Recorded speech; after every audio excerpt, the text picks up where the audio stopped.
So I think one of the very common questions people have when starting out with their CPA exam journey is which section should they take first, and not just first, but which should the order of the sections be. And I would say there's two main schools of thought, two ways you can really approach it.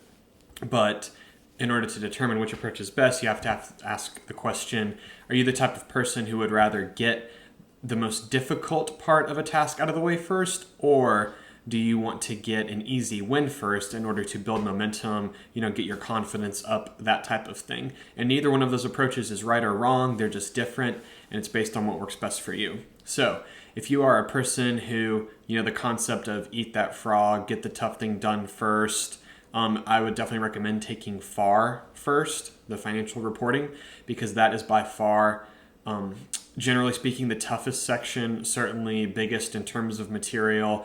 It can just kind of be a beast in terms of how much you have to learn and study over a really prolonged period of time. And I think it has the lowest pass rate of any of them. So just overall, the most difficult one. So for a lot of people, will try to take that first. So then relatively speaking, the rest of them will be easier. It's like, hey, for the next 3 sections, if I passed FAR, then surely I can get the other 3 done. So that's one way a lot of people approach it. The second way people will do it is get one of the easiest sections done first. And typically speaking, that's BEC or Reg in my experience. They're a little shorter, higher pass rates. If people have studied business in undergrad, sometimes some of the concepts in BEC will have been replicated in some of their classes, so you might have some prior knowledge that could be helpful. So with that, if you do one of those first and you pass it, then it's like, hey, I have some momentum. You sort of figure out how you study best, how you learn best. You get just the methods, and you get used to the prolonged period of time preparing, putting in the study sessions, the time and the effort, and just understanding how the process works. You take it, you pass it, and it's like, hey, I know I can do this. I have some momentum. I got an easy win. You feel good, and you know how you work and study, so then you carry that forward into usually taking FAR second. So applying those lessons from the first section to FAR. And then, so with that, going back to that first approach of getting FAR done first, it definitely can be really helpful if you knock out the longest section first, the rest might be easy, but then sort of the risk reward is if you take FAR first and you fail, that could take a big confidence hit.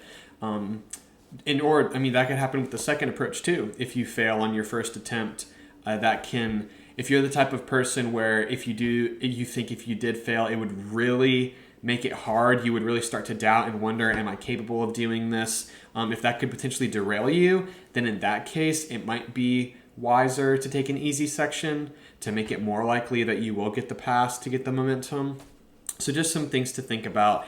Back when I took the CPA was before one of the format changes where BEC and Reg used to be 3 hours and they were changing to 4. So I took those first just to get them done when they were shorter. But then I did take FAR next after that. So for me, it probably would have been trying to get FAR knocked out first.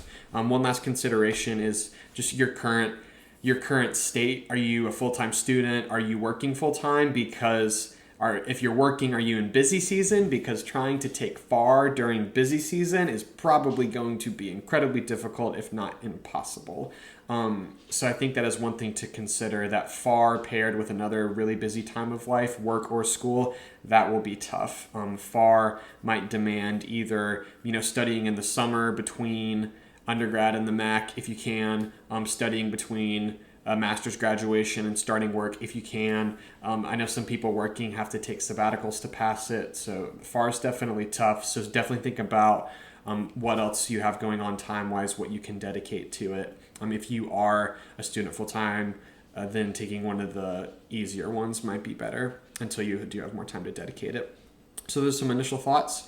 If you have any questions or about what might help your specific case the most, put them in the comments, and I'll do my best to help you out. Thanks.